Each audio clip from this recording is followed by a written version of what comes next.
Study guide for westward expansion. Okay, tell me what we're doing here. First of all, we have a ship here. Hang on. And this is a ship full of, raise your hand. Well, there are supplies in there, but what else? Immigrants. Immigrants. This is our ship full of immigrants. And these immigrants are coming from what countries? Ireland, Germany, Scotland, or England. Good, excellent. And why are they coming from England, Germany, Scotland, and Ireland? Why might they be coming? Owen? They need to practice religion. Could be to practice religion, yeah. Else? Oh, man. Possibly to own land too. What else? Yeah. To get some hard times. Because they're trying to escape some hard times. Good. So they're coming from Europe and those countries in particular, and they're landing in different ports. This is the port of, anybody know what that port is? New York. New York, good. This one here, even though it's really not on the Atlantic Ocean, there's the Delaware Bay that ships can go up and down. Evan? The port of Philadelphia. Philadelphia, good. And we also had on there, we also have the port up here of Boston. Boston, was it the Ellis Island was actually where the immigrants did travel to get processed. And then, but Ellis Island really wasn't used until the 1880s. So at this time, they came right into the port of New York. Good. All right. So now we have lots of people, lots of immigrants and lots of people along the East Coast. And they kind of were thinking, we need a little elbow room. Good. And there was one country who hired Daniel Boone, who knows, remember the name of the company? Go. Pennsylvania. So the Transylvania Company, and he hired Daniel Boone to Where the Cumberland Gap with 30 other men. clear the Cumberland Gap with 30 other men. Good. And once they cleared the Cumberland Gap, which was an old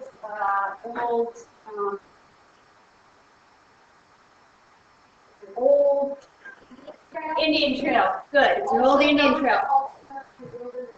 And it's become known as the Wilderness Road. Good. So once they cleared that, that paved way for new settlement in the new frontier. Good. So then we had a few new states. And we had 13 states east of the Appalachians, except for before we expand over here, west of the Appalachians, we had a new state over here, and that was the state. Oh. That was New Hampshire. Vermont. Oh gosh, why did I say that? Vermont. Vermont became the 14th state. How did that become the 14th state? Hannah? They paid New York $30,000.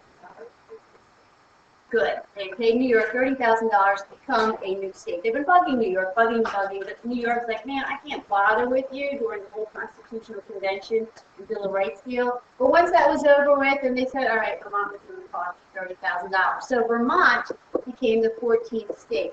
Whew, okay. So then came the 15th state. What was the 15th state? Owen?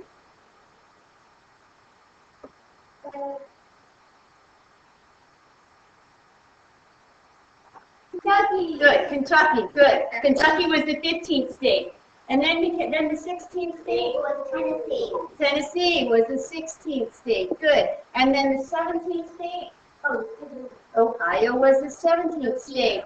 And so now we're thinking, Thomas Jefferson's thinking, man, look at all this land we have over here. I kind of have a big dream, and I'm thinking about getting a little bit more land. And then his big dream was to what? Take over all of the land out there, like, pretty much like all the way out to Yeah, he's got this dream that he can own land from coast to coast, from the Atlantic Ocean over here, all the way into the Pacific Ocean over here. That would be great. But before he can do that, though, he's just kind of concentrating on one little port.